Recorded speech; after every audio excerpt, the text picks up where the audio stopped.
तो देश में सबको आगे बढ़ने के अवसर मिले, किसी के साथ भी भेदभाव न हो, ये हमारे संविधान की भावना है। हम भी इसी भाव से कहते हैं, सबका साथ, सबका विकास। लेकिन लालटेन और पंजे वाले कहते हैं, परिवार का साथ, परिवार का विकास। हम कहते हैं, सबका साथ, सबका विकास। वो कहते हैं, परिवार का साथ, परिवार का विकास। इनकी राजनीति का कुल जमा निचोड़ यही है, अपने अपने परिवारों के हित के लिए ये देश के, बिहार के करोड़ों परिवारों का अहित करने से भी नहीं चूकते हैं। खुद बाबा साहब आंबेडकर भी इस प्रकार की राजनीति के बिल्कुल खिलाफ थे। इसलिए लोग कदम कदम पर बाबा साहब का अपमान करते हैं। अभी पूरे देश ने देखा है कि आरजेडी वालों ने बाबा साहब की तस्वीर के साथ क्या व्यवहार किया। मैं देख रहा था, बिहार में पोस्टर लगे हैं कि बाबा साहब के अपमान पर माफी मांगो। लेकिन मैं जानता हूं, ये लोग कभी माफी नहीं मांगेंगे, क्योंकि इन लोगों के मन में दलित, महादलित, पिछड़े, अति पिछड़े के प्रति कोई सम्मान नहीं है। आरजेडी और कांग्रेस बाबा साहब आंबेडकर की तस्वीर को पैरों में रखती है, जबकि मोदी बाबा साहब आंबेडकर को अपने दिल में रखता है। बाबा साहब का अपमान करके लोग खुद को बाबा साहब से भी बड़ा दिखाना चाहते हैं। बिहार के लोग बाबा साहब का यह अपमान कभी नहीं भूलेंगे। आरजेडी कांग्रेस की करतूतें, इनके कारनामे बिहार विरोधी हैं, निवेश विरोधी है। जब भी अपने मुंह से ये लोग विकास की बात करते हैं, तो लोगों को दुकान, कारोबार, उद्योग, धंधे सब में ताले लटकते नजर आते हैं। इसलिए ये बिहार के नौजवानों के दिल में कभी भी जगह नहीं बना पाए। ये लोग बेहाल इंफ्रास्ट्रक्चर, माफिया राज, गुंडा राज और भ्रष्टाचार के पोषक रहे हैं। साथियों, बिहार का प्रतिभाशाली नौजवान आज जमीन पर होने वाला काम देख रहा है, उसे परख रहा है। एनडीए कैसा बिहार बना रही है, इसका उदाहरण मढ़ौरा रेल फैक्ट्री है। आज मढ़ौरा की लोकोमोटिव फैक्ट्री से पहला इंजन अफ्रीका को एक्सपोर्ट किया जा रहा है। यह अफ्रीका जाएगा, वहां की गाड़ी को खींचेगा। आप सोचिए, अफ्रीका में भी बिहार का जय जयकार होने वाला है। ये फैक्ट्री उसी सारण जिले में बनी है, जिसको पंजे और आरजेडी वालों ने पिछड़ा कहकर अपने हाल पर छोड़ दिया था। आज ये जिला दुनिया के मैन्युफैक्चरिंग और एक्सपोर्ट मैप पर अपनी जगह बना चुका है। जंगल राज वालों ने तो बिहार का विकास इंजन ही ठप कर दिया था। अब बिहार में बना इंजन अफ्रीका की रेल चलाएगा। ये बहुत बड़े गर्व की बात है। मुझे पक्का विश्वास है बिहार मेड इन इंडिया का एक बड़ा सेंटर बनेगा। यहां का मखाना, यहां के फल सब्जियां तो बाहर जाएंगी ही, बिहार के कारखानों में बनने वाला सामान भी दुनिया के बाजारों तक पहुंचेगा। बिहार के नौजवान जो सामान बनाएंगे वो आत्मनिर्भर भारत को ताकत देगा। साथियों, इसमें बिहार में बन रहा आधुनिक इंफ्रास्ट्रक्चर बहुत काम आएगा। आज बिहार में रोड, रेल, हवाई यात्रा और जलमार्ग, हर प्रकार के इंफ्रास्ट्रक्चर का पर अभूतपूर्व निवेश हो रहा है। बिहार को लगातार नई ट्रेनें मिल रही है। यहां वंदे भारत जैसी आधुनिक ट्रेनें चल रही है। आज हम एक और बड़ी शुरुआत करने जा रहे हैं।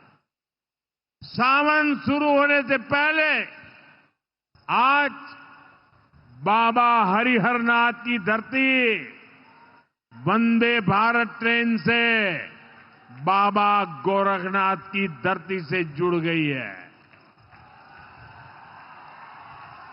पटना से गोरखपुर की नई वंदे भारत ट्रेन पूर्वांचल के शिव भक्तों को मिली नई सवारी है।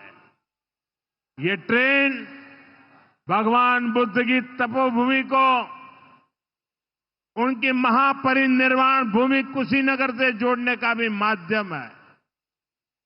साथियों, ऐसे प्रयासों से बिहार में उद्योग धंधों को तो बल मिलेगा ही, इससे पर्यटन को सबसे अधिक फायदा होगा।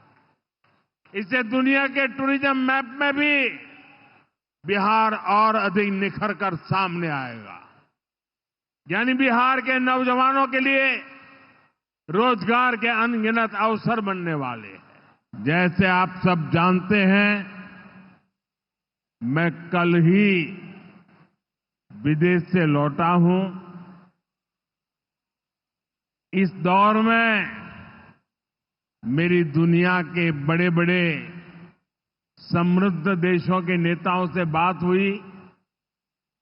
सारे नेता भारत की तेज प्रगति से बहुत प्रभावित है।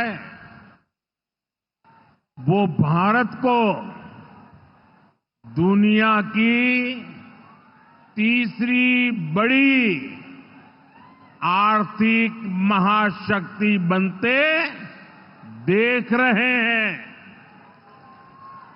और निश्चित तौर पर इसमें बिहार की बहुत बड़ी भूमिका होने वाली है। बिहार समृद्ध होगा और देश की समृद्धि में भी बड़ी भूमिका निभाएगा। साथियों, मेरे इस विश्वास का कारण बिहार के आप सभी लोगों का सामर्थ्य है। आपने मिलकर बिहार में जंगल राज का सफाया किया है। यहां के हमारे नौजवानों ने तो 20 साल पहले के बिहार की बदहाली सिर्फ किस्सों और कथाओं में ही सुनी है। उन्हें बहुत अंदाजा नहीं है कि जंगल राज वालों ने बिहार की क्या हालत बना दी थी। जिस बिहार ने सदियों तक भारत की प्रगति को नेतृत्व दिया, उसको पंजे और लालटेन के शिकंजे ने पलायन का प्रतीक बना दिया था। साथियों, बिहार के रहने वाले हर व्यक्ति के लिए सबसे बड़ी बात होती है उसका स्वाभिमान। मेरे बिहारी भाई बहन कठिन से कठिन परिस्थिति में काम करके दिखा देते हैं। वो कभी अपने स्वाभिमान से समझौता नहीं करते, लेकिन पंजे और लालटेन वालों ने मिलकर बिहार के स्वाभिमान को बहुत ठेस पहुंचाई। इन लोगों ने ऐसी लूट खसोट मचाई कि गरीबी बिहार का दुर्भाग्य बन गई। अनेक चुनौतियों को पार करते हुए नीतीश जी के नेतृत्व में एनडीए सरकार बिहार को विकास की पटरी पर वापस लाई है।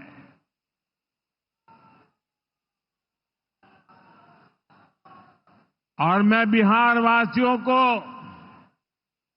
विश्वास देने आया हूं, हमने भले बहुत कुछ किया हो, करते रहे हैं, करते रहेंगे, लेकिन इतने से शांत होकर के चुप रहने वाला मोदी नहीं है। अब बहुत हो गया, बहुत कर लिया जी नहीं, मुझे तो बिहार के लिए और भी बहुत कुछ करना है, आपके लिए करना है, यहां के गांव गांव के लिए करना है, यहां के घर घर के लिए करना है, यहां के हर नौजवान के लिए करना है। अगर मैं सिर्फ बीते 10-11 साल की बात करूं तो इन 10 वर्षों में बिहार में करीब 55,000 किलोमीटर ग्रामीण सड़कें बनी हैं। 1.5 करोड़ से ज्यादा घरों को बिजली के कनेक्शन से जोड़ा गया है। 1.5 करोड़ लोगों को, वहां के घरों को पानी का कनेक्शन दिया गया है। 45,000 से ज्यादा कॉमन सर्विस सेंटर्स बनाए गए हैं।